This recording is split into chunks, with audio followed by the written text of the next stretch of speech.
Good morning. Did you guys know it's no bra day? I totally missed the boat on that one, even though I don't think I could go to work without one.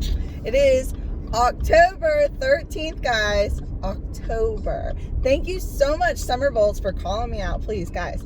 I love to learn, and I do not mind at all having my mistakes thrown at me, because that's the only way you learn. And yesterday was Monday. That's my only excuse. I completely called it September. But it is October, so we're a month closer, and I knew that because I love Halloween, and we're getting closer to Halloween. But it's no bra day, so if you haven't left the house yet and you don't feel like wearing a bra, you have a good excuse to leave it at home. I wish I would have done that. Oh well. It is also the Navy's birthday. I don't know how old the Navy is. I mean, I'm guessing like around 1792 they were established, so somewhere after a little over 200 years. But today's their birthday, so happy birthday. I know when I was in high school, I was in the Marine Corps, JROTC, and we used to have a ball on their birthday, a literal Marine Corps ball where we would dance. And so I'm not quite sure what the Navy does. Maybe they have a ball too. If you know, please educate me. I love learning, and you should never stop learning. And I love, because also things change. I am very science-minded. Speaking of science-minded, it is a day to commemorate Ada Lovelace. I think I'm saying her name right. She is from the 1800s. She became famous in 1842 when she published a computer programming book, one of the earliest programming. She's considered the first computer programmer. Can you believe in the 1800s, a woman of all people was the first computer programmer? Well, she had predecessors or colleagues, of course, but she was the first to actually get the symbols and make it simplistic so you can follow it along and make it complete.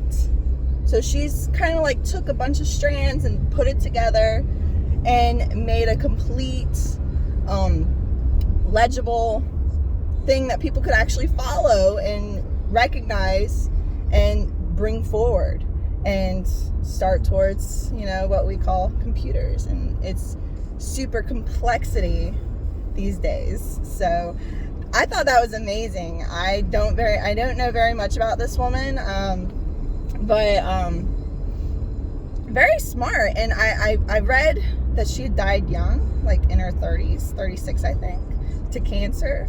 So that's really sad. And it actually is Cancer Awareness Day, I believe, or at least a version of it. So I think that's pretty appropriate considering that's how Ada died. But it's also Herpes Awareness, and I got some education this morning. It was fascinating that I didn't realize herpes has actually been around humanity for over 1 million years. Apparently we got it from our ape ancestors in Africa. I don't know how we figured this out. Maybe from, I don't even know, like where they began. Archaeology is fascinating. Or did they find it in our genes? I don't know how you would find that in our genes. But apparently they're claiming that we got it from our African ape ancestors over 1 million years ago. And it's been around ever since. And there was actually a report for it happening, an outbreak in Rome in like 180, and they actually banned kissing to try to overcome the outbreak of the oral version of it, which is cold sores, people. So if you have cold sores, you got herpes. But it didn't actually become a stigma of like the scarlet letter until the 80s. They discovered that it was a virus in the 40s, 1940. They discovered it was a virus, even though we knew what it was, like that it was around, but we didn't know much about, viruses before then. And then we discovered that it was in fact a virus. They came out with the first medication in the 70s. And then there was this cover story of some sort that came out in the 80s, and everyone was like, oh my God, you're unclean if you have it. It's like a taboo word and all this other stuff, even though at least it doesn't kill you. It's just uncomfortable.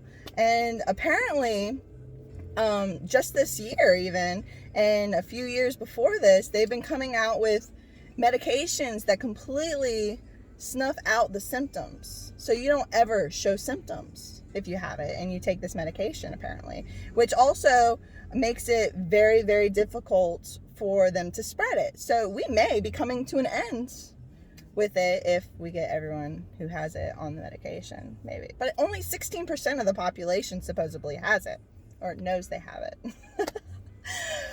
But it's Awareness Day, so I'm helping everyone become aware. It's also Tuesday, and kind of a gloomy Tuesday. Well, I hope you guys make the best of your Tuesdays. Don't wear those bras, ladies. Don't do what I did and not even think about it before I left. Enjoy freedom. And you guys take care. I'll see you tomorrow.